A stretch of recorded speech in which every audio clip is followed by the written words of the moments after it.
नमस्कार। साई सन study zone में आप सभी लोगों का स्वागत है और आज के अध्ययन का विषय है शिक्षक दिवस। तो आइए इसके बारे में अध्ययन करें।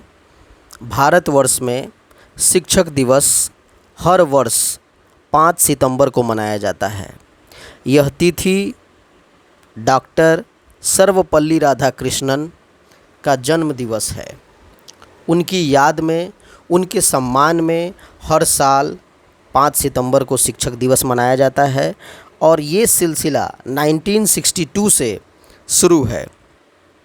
डॉक्टर एस राधाकृष्णन का जन्म 5 सितंबर 1888 में तिरुटन्नी, तमिलनाडु में हुआ और इनकी मृत्यु 17 अप्रैल 1975 को चेन्नई में हुई।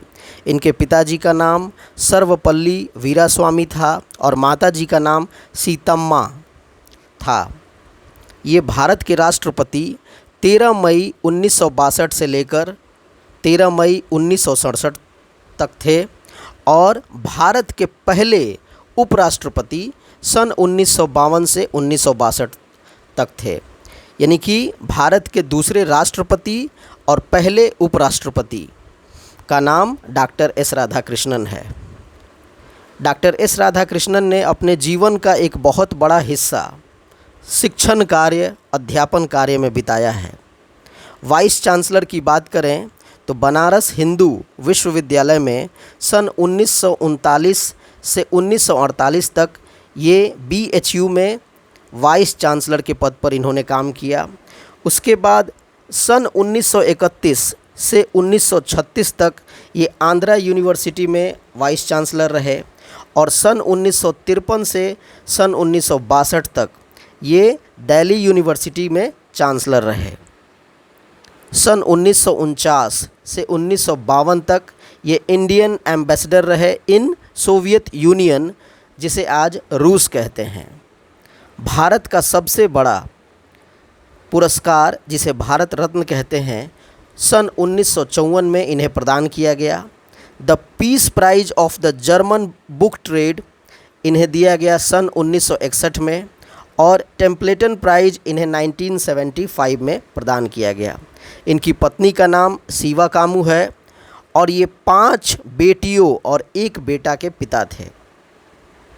प्री इंडिपेंडेंस यानी कि 1947 के पहले इन्हें सर सर्वपल्ली राधाकृष्णन के नाम से पुकारा जाता था। इन्होंने अपना स्नातकोत्तर और स्नातक फिलॉसफी दर्शन शास्त्र से किया और 1906 में इन्होंने मास्टर डिग्री फ़िलॉसफी में पूरी की और ये प्रोफेसर बन गए। तो इस तरीके से हम लोगों ने आज डॉक्टर एस राधाकृष्णन के बारे में स्टडी किया है। इनका एक बड़ा ही खूबसूरत कोट है जिसको हम लोग अध्ययन करते हैं, when we think we know we cease to learn, जिसका मतलब है कि जब हमारे दिमाग में ये बात आ जाता है, जब हम ऐसा सोचते हैं कि हम जानते हैं या हम जानकार हो गए हैं, तब हमारा सीखना बंद हो जाता है। डॉक्टर एस राधाकृष्णन के फ़िलॉसफी के अनुसार एक टीचर को, एक एडुकेटर को, एक मेंटर को, एक लर्नर को सीखते रहना चाहिए, क्योंकि लर्निंग जो है एक लॉन्ग लाइफ प्रोसेस है। तो कभी भी हमें ऐसा नहीं सोचना चाहिए कि हम बहुत सीख गए हैं, हम बहुत जान गए हैं, क्योंकि ये प्रक्रिया एक बहुत लंबी है। जीवन के आखिरी सांस तक हम सीखते रहते हैं। Thank you.